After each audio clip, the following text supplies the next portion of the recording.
সকলকে স্বাগত BMS English tutorial home YouTube চ্যানেলের আরও একটি নতুন প্রেজেন্টেশনে। আজকে আমাদের টপিক অফ ডিসকাশন উইলিয়াম ওয়ার্ডসওয়ার্থের লেখা একটি কবিতা the world is too much with us. তো কবিতাটি বিস্তারিত আলোচনার পূর্বে আমরা কবিতাটির সম্বন্ধে এবং কবির সম্বন্ধে দু চার কথা সংক্ষিপ্ত আকারে জেনে নেব। উইলিয়াম ওয়ার্ডসওয়ার্থের লেখা the world is too much with আস একটি গীতিধর্মী চতুর্দশপদী কবিতা, অর্থাৎ ইংলিশে আমরা যেটাকে বলছি লিরিক্যাল সনেট। কবি 1802 খ্রিস্টাব্দে এই কবিতাটি রচনা করেছিলেন, যে সময় ইউরোপে শিল্প বিপ্লব বা ইন্ডাস্ট্রিয়াল রেভলিউশন পূর্ণ মাত্রায় ছন্দে ছিল। The world is too much with আস কবিতাটি প্রকাশিত হয়েছিল 1807 খ্রিস্টাব্দে।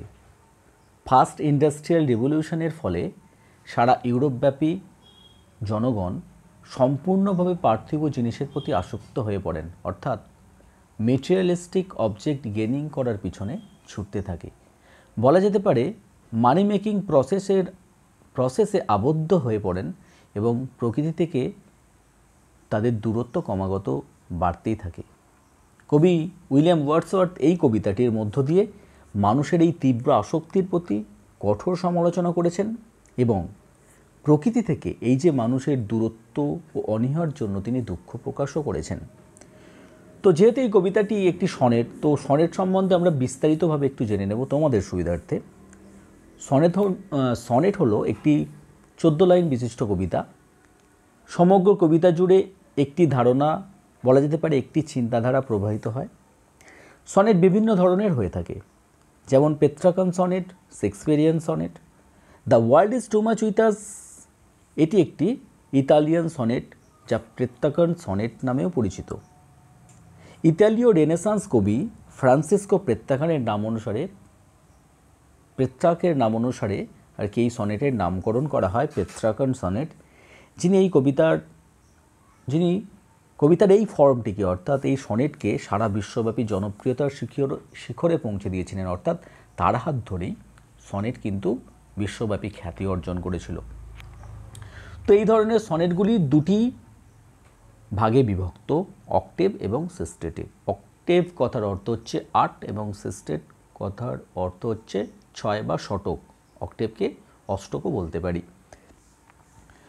অর্থাৎ 4 লাইন বিশিষ্ট দুটি স্তবক থাকবে, মানে দুটো কোয়ার্ট্রেন থাকবে 4 লাইন করে, যেটা অর্থাৎ 4x2 8 লাইন প্রথম স্ট্যাঞ্জায়। তো প্রথম স্ট্যাঞ্জাতে কী করা হবে, কবিতার বিষয়বস্তু উপস্থাপন করা হয় সেখানে, বা একটা প্রবলেম সেখানে রিপ্রেজেন্ট করা হয়, এবং সিস্টেটে অর্থাৎ শতকে, যেটা হচ্ছে 3 লাইন বিশিষ্ট দুটি স্তবক 3x2 অর্থাৎ 6 লাইনে, মানে প্রথম অষ্টকে যে উত্থাপিত যে সমস্যাটা তার সমাধানের কথা বলা হয়, বা কবিতার যে থিমটা যেটা বলা হয়েছিল সেটার সমাধানের কথা কিন্তু শেষ 6 লাইনে বা সিস্টেটে বর্ণনা করা হয়। এবার আসা যাক উইলিয়াম ওয়ার্ডসওয়ার্থের উপর। উইলিয়াম ওয়ার্ডসওয়ার্থ 1770 খ্রিস্টাব্দে 7ই এপ্রিল নর্দার্ন ইংল্যান্ড অর্থাৎ উত্তর ইংল্যান্ডের লেক ডিস্ট্রিক্টে জন্মগ্রহণ করেছিলেন এবং 23শে এপ্রিল 1850 খ্রিস্টাব্দে তিনি পরলোক গমন করেছিলেন। ইংল্যান্ডের লেক ডিস্ট্রিক্টে জন্মানোর জন্য এবং সেখানে বসবাস করার জন্য তিনি লেক পোয়েট হিসাবেও পরিচিত ছিলেন। তো সচরাচর বা মাঝে মধ্যেই আসে প্রশ্ন কবিতার ক্ষেত্রে যে লেক পোয়েট কাদের বলা হয়। লেক পোয়েটস বলতে উইলিয়াম ওয়ার্ডসওয়ার্থের পাশাপাশি স্যামুয়েল টেলর কোলরিজ এবং রবার্ট সাউথির নাম উঠে আসে, অর্থাৎ লেক পোয়েটস বলতে আমরা এই তিনজনকেই বুঝি, William Wordsworth, Samuel Taylor Coleridge এবং রবার্ট সাউথি। উইলিয়াম ওয়ার্ডসওয়ার্থ ইংরেজি সাহিত্যে রোমান্টিসিজমের একজন পথপ্রদর্শক। বলা যেতে পারে he is one of the pioneer of romanticism in English literature. William Wordsworth এবং স্যামুয়েল টেলর কোলরিজের যৌথ প্রচেষ্টায় তারা যে লিরিক্যাল ব্যালাড প্রকাশ করেছিলেন, অনেকের মতে সেই সময়টাকেই কিন্তু, সেই প্রকাশনার মধ্য দিয়েই বা সেই সময়টাকেই কিন্তু ইংরেজি সাহিত্যে রোমান্টিক যুগ হিসাবে নাকি ধরা হয়ে থাকে, বা তিনি রোমান্টিসিজমটা চালু করেছিলেন যে আর কি উইলিয়াম ওয়ার্ডসওয়ার্থ কবিতার ক্ষেত্রে, তো সেটা কি ধরা হয়। অষ্টাদশ শতকের শেষ ভাগে ইউরোপের শিল্প, সাহিত্য, সংস্কৃতিতে এক নব চিন্তাধারার প্রবর্তন ঘটে, যেখানে কি দেখা যায় মানুষের অনুভূতি, ব্যক্তি স্বতন্ত্রতা, প্রকৃতিকে গৌরবান্বিত করা, যা অতীতে প্রচলিত যে মধ্যযুগীয় চিন্তাধারা সেটাকে ঝেড়ে ফেলে ধ্রুপদী বিষয়ের প্রতি মানুষ আকৃষ্ট হয়ে পড়েন। অর্থাৎ যে ক্লাসিক্যাল ব্যাপারটা তার প্রতি একটা মানুষের প্রবণতা বাড়ে, যার মূল বিষয়বস্তু ছিল ইন্টেলেকচুয়ালিজম। তো একেই বলা হয় রোম্যান্টিসিজম। এই রোম্যান্টিক এরার অন্যতম একজন কবি কিন্তু উইলিয়াম ওয়ার্ডসওয়ার্থ। এবার আসি আমরা কবিতাতে। কবিতাটি আমরা খুব ভালোভাবে পড়ে নেব, প্রতিটি ওয়ার্ডের মিনিং জানবো এবং প্রত্যেকটি লাইন ও বিশ্লেষণ আকারে আমরা দেখে নেব। ফার্স্ট যেটা আমরা পাচ্ছি, the world is too much with আস। কবি কবিতার শুরুতেই আক্ষেপ করেছেন কি বিষয়ের জন্য? তিনি বলেছেন the world is too much with আস, অর্থাৎ আমরা পার্থিব জীবনে ভীষণভাবে মগ্ন বা পার্থিব জীবনের জিনিসের প্রতি ভীষণভাবে মগ্ন। লেট অ্যান্ড সুন, এই ফ্রেজটার অর্থ হলো সর্বদা বা সারাক্ষণ। Late and soon, getting and spending, আমরা কি করছি? পাওয়া এবং খরচে মত্ত, অর্থাৎ আমরা অর্থ, আয় এবং ব্যয়ের কাজে মত্ত থেকে কি করছি? উই লে ওয়েস্ট আওয়ার পাওয়ার্স, আমরা আমাদের ক্ষমতার অপচয় করছি। Little we see in the nature that is ours. Little we see, প্রকৃতির দিকে আমরা তাকাই না, অর্থাৎ আমরা অল্প দেখি, অর্থাৎ তাকাই না বা অবহেলা করি প্রকৃতিকে। দ্যাট ইজ আওয়ার, যে প্রকৃতি আমাদের। We have given hour hertz away, আমরা প্রকৃতির থেকে আমাদের হৃদয়কে দূরে সরিয়ে নিয়ে গেছি। আ সর্ডেড বোন, একটা জঘন্য আশীর্বাদ। That's why it is become a sordid boon. তো কবিতার এই চারটি লাইন যদি বিশ্লেষণ করা যায়, কবির মতে, অর্থাৎ according to Wordsworth, man has lost his connection with nature. প্রকৃতির সঙ্গে মানুষের যে সম্পর্ক সেটা বিচ্ছিন্ন করেছে মানুষ। কারণ কি? Man is too much obsessed with material things and West is time earning and spending. তো মানুষ কী করছে? একটা মত্ত হয়ে রয়েছে, is too much obsessed with material things, পার্থিব যে সমস্ত জিনিস সেটার প্রতি আসক্ত হয়ে পড়েছে বা মত্ত হয়েছে। মত্ত হয়ে কী করছে? West his time earning and spending, তার সময় কি অপচয় করছে অর্থ উপার্জনে এবং ব্যয় করার ক্ষেত্রে। প্রকৃতির সঙ্গে মানুষের যে যোগসূত্র সেটাকে আমরা ভুলে গেছি, কারণ মানুষের অস্তিত্বর পেছনে প্রকৃতির অবদান অনস্বীকার্য।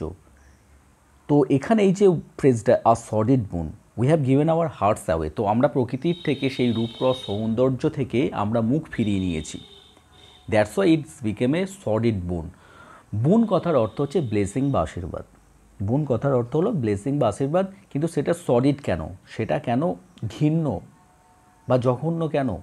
কারণ যেহেতু আমরা ওটা থেকে বা নিজেদের যে রুট, যে মাটির টান সেটা থেকে বা প্রকৃতির যে সেটা থেকে আমরা বিচ্ছিন্ন হয়েছি, সে কারণেই সেই আশীর্বাদ মানে অভিশাপ আকারে দাঁড়িয়েছে। কবি এখানে সলিড বুন এটাকে অক্সিমোরন হিসাবে ব্যবহার করেছেন, অর্থাৎ বিরোধাভাস, মানে কাব্যিক বা লিটারাল টার্মের যেটাকে বলা হয় অক্সিমোরন। তো চলে যাব আমরা পরবর্তী স্ট্যানজাতে। পরবর্তী স্ট্যানজাতে কি দেখা যাচ্ছে? The sea bares her bosom to the moon. সাগর তার বক্ষদেশ অবারিত করে নিজেকে সমর্পণ করে।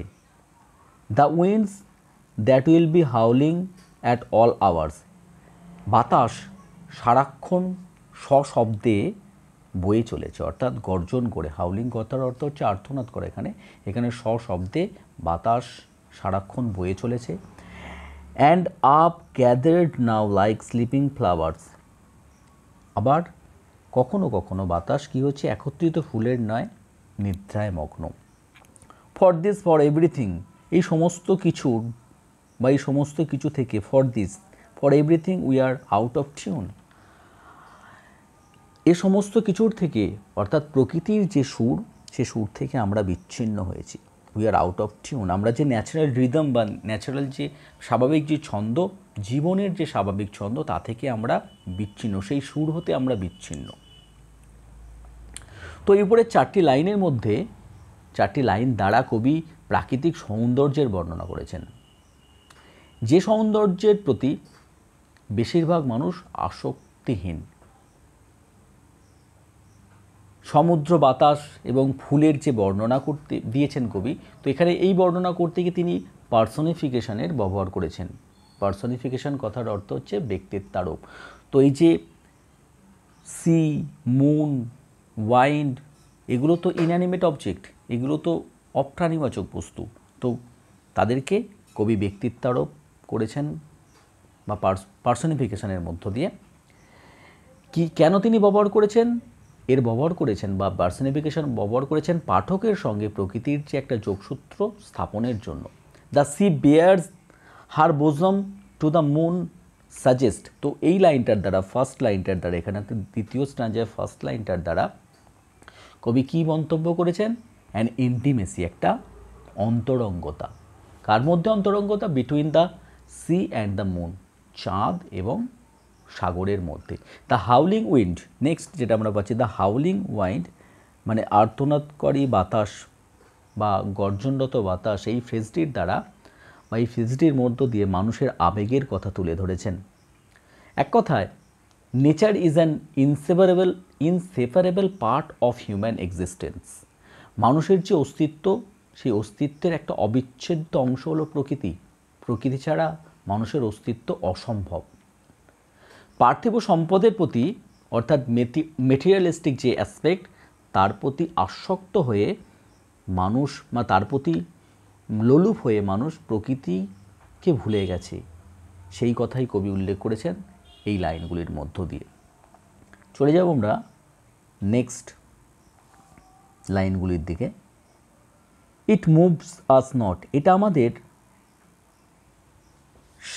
আমাদের প্রভাবিত করে না, আমাদের মনে আলোড়ন সৃষ্টি করে না বা নাড়া দেয় না। ইট মুভস আস নট, আমরা এর দ্বারা প্রভাবিত হই না। কোনটার দ্বারা? অর্থাৎ প্রাকৃতিক সৌন্দর্যের দ্বারা আমরা প্রভাবিত হই না। কবি পরক্ষণে বলছেন, গ্রেট গড, হে মহান ঈশ্বর, I would rather B a পেগান, আমি একজন পেগান হতে চাই। সাকেলড ইন এ ক্রিড আউটওয়ার্ড, ধ্বংসপ্রাপ্ত বা অবলুপ্ত যে পেগানিজম, সেই ধর্মে আমি বিশ্বাসী হতে চাই, অর্থাৎ আমি একজন পেগান হতে চাই। তো এই পেগান কি, তা আমরা একটু বিস্তারিতভাবে জেনে নেব। অ্যাকর্ডিং টু খ্রিস্টিয়ানিটি, অর্থাৎ খ্রিস্ট ধর্ম অনুযায়ী, there is only one God, সেখানে একমাত্র ঈশ্বরের কথাই বলা হয়েছে, একেশ্বরের বাদীর ব্যাপারটা আর কি রয়েছে। হাউএভার ডিউরিং অ্যানসিয়েন্ট টাইমস, তো যাই হোক, মধ্য ভারত মানে মধ্যযুগীয় যে সময়টায়, particularly in Greece and Rome, বিশেষত বলা যেতে পারে গ্রিস এবং রোমে, people believed in many different gods, মানুষ বিভিন্ন ঈশ্বরে বিশ্বাসী ছিলেন। And worshipped many deities, they worshipped many deities, তারা অনেক মূর্তি পূজা করতেন। Their religion was referred as pagan, তো তাদের যে ধর্ম সেটাকে পেগান ধর্ম বলা হয়েছে। And their gods were referred as pagan, এবং তাদের ঈশ্বরকেই পেগান বলা হয়েছে। The poet William Wordsworth wishes to offend even খ্রিস্টানিটি, কবি ওয়ার্ডসওয়ার্থ কিন্তু কী চেয়েছেন? তিনি এমনকি খ্রিস্ট ধর্মের অবমাননা করতে চেয়েছেন ফর নেচার, প্রকৃতির জন্য। অ্যান্ড বিকেম আ পেগান, এবং তিনি একজন পেগান ধর্মাবলম্বী হতে চেয়েছেন। He wish he could be a pagan if he could be a pagan, যদি তিনি একজন পেগান হতে পারেন so that he could worship nature as god, তো তিনি প্রকৃতিকে ঈশ্বর রূপে আরাধনা করতে পারবেন। অ্যান্ড গেইন স্পিরিচুয়াল রিলিফ, এবং তিনি একটা আধ্যাত্মিক যে শান্তি তিনি বা স্বস্তি লাভ করবেন। তো কবির মতে, যে ধর্ম প্রকৃতি থেকে তাকে বিচ্ছিন্ন করে তা অনুসরণ করার চেয়ে, যেখানে প্রকৃতির মধ্যে তিনি মানুষের এবং প্রকৃতির মধ্যে একটা ঐক্য খুঁজে পাবেন, সেটাকে তিনি বেছে নেবেন। তো এই যে আধুনিক জীবনের অর্থহীন পার্থিব সম্পদ আহরণের যে লোলুপতা কবিকে বিষণ্ণ করে তুলেছে এবং কবিকে বাধ্য করেছে সেই প্রাচীন যে অ্যানসিয়েন্ট মিথস বলতে পারি তার সেখানে ফিরে গিয়ে তিনি নিজের মধ্যে সান্ত্বনা খুঁজে পেয়েছেন। তো আবার লাইনগুলো দেখা যাক। It moves us not god great gods I would rather be a pagan circle in a creed outward, so I might standing on this pleasantly. যদি তিনি একজন পেগান হন যাতে করে তিনি কি করতে পারবেন, এক ঝলক প্রকৃতিকে দেখতে পাবেন যা থেকে বিচ্ছিন্নতার কম অনুভূতি তাকে দেবে। নেক্সট লাইনে কি বলা হচ্ছে, have glimpses that would make me this forlorn. তো কবি যদি একজন পেগান হন তাহলে তিনি এক ঝলক প্রকৃতিকে দেখতে পাবেন যা তাকে অনুভূতি জাগাবে যে তিনি প্রকৃতি থেকে কমই বিচ্ছিন্ন। ফারলন কথার অর্থ হচ্ছে কোনো কিছু ভুলে যাওয়া বা বিচ্ছিন্নতা বা দূরত্ব। Have sight of Proteus rising from the sea, অথবা সমুদ্র তরঙ্গরাজির তলদেশ থেকে অর্থাৎ সমুদ্রের ঢেউয়ের তলা থেকে আবির্ভূত প্রোটিয়াস দেবতার দেখা তিনি পেতে পারেন বা তিনি দেখা পাবেন যদি তিনি একজন পেগান হন। Or hear old Triton blow his wreathed horn, অথবা প্রাচীন গ্রিক দেবতা ট্রাইটন যখন তার শিঙায় শব্দ তুলবে তা তিনি শুনতে পাবেন। তো এবার আসা যাক এই ট্রাইটন এবং প্রোটিয়াসকে। অ্যাকর্ডিং টু গ্রিক মাইথোলজি অর্থাৎ পুরাতত্ত্ব অনুযায়ী both Proteus and Triton were sea gods, তারা দুজনেই কিন্তু সমুদ্রের দেবতা। Proteus could change his shape at his own will, Proteus তার নিজ ইচ্ছামতো আকার আকৃতি পরিবর্তন করতে পারতেন। And Triton could control the sea waves, Triton কী করতে পারতেন, সমুদ্রের ঢেউকে নিয়ন্ত্রণ করতে পারতেন বাই ব্লোয়িং হিজ কাউন্সেল, তার শঙ্খ বাজিয়ে বা ওই বক্র শিঙা বাজিয়ে। তো কবিতা সাম আপ করলে দাঁড়ায় কবি উইলিয়াম ওয়ার্ডসওয়ার্থ মডার্ন ফার্স্ট কি ইন্ডাস্ট্রিয়াল রিভলিউশনের ফলে ইউরোপব্যাপী মানুষের মধ্যে যে মেটেরিয়ালিস্টিক থিংসের প্রতি অবসেশন অর্থাৎ গেনিং অ্যান্ড স্পেন্ডিং মানি, যে এরকম মানি মেকিং যে প্রসেসের প্রতি ঝোঁক বা প্রবণতা এবং প্রকৃতি থেকে তাদের যে বিমুখতা, তার জন্য তিনি আক্ষেপ করেছেন। প্রকৃতি যে মানুষের জীবনে একটা গুরুত্বপূর্ণ বা অবিচ্ছেদ্য অংশ, যেটা কখনোই ভোলা উচিত নয়, সেটা তিনি স্মরণ করিয়ে দেওয়ার কথা তিনি স্মরণ করিয়ে দিয়েছেন এই কবিতার মধ্যে। এমনকি তিনি প্রকৃতিকে ভালোবেসে সেই অধুনা বিলুপ্ত যে পেগান ধর্ম, সেই পেগান ধর্মাবলম্বী মানুষদের মধ্যে একজন হতে চেয়েছেন, যেখানে বা যে ধর্ম গ্রহণ করে তিনি প্রকৃতিকে উপাসনা করতে পারেন দেবতা রূপে। তো এই ছিল আজকে আমাদের কবিতার আলোচনার বিষয়বস্তু, কবিতার আলোচ্য বিষয়বস্তু। আলোচনাটি যদি তোমাদের কাছে ইফেক্টিভ বলে মনে হয় তো অবশ্যই একটি লাইক করে দিও। চ্যানেলে নতুন হলে চ্যানেলটিকে সাবস্ক্রাইব করে পাশে থাকা বেল আইকনটা অন করে দিও সবার আগে সবার প্রথম নতুন ভিডিওর নোটিফিকেশনের জন্য। ভিডিওটি শেষ পর্যন্ত দেখার জন্য সকলকে ধন্যবাদ। সকলেই ভালো থেকো, সুস্থ থেকো।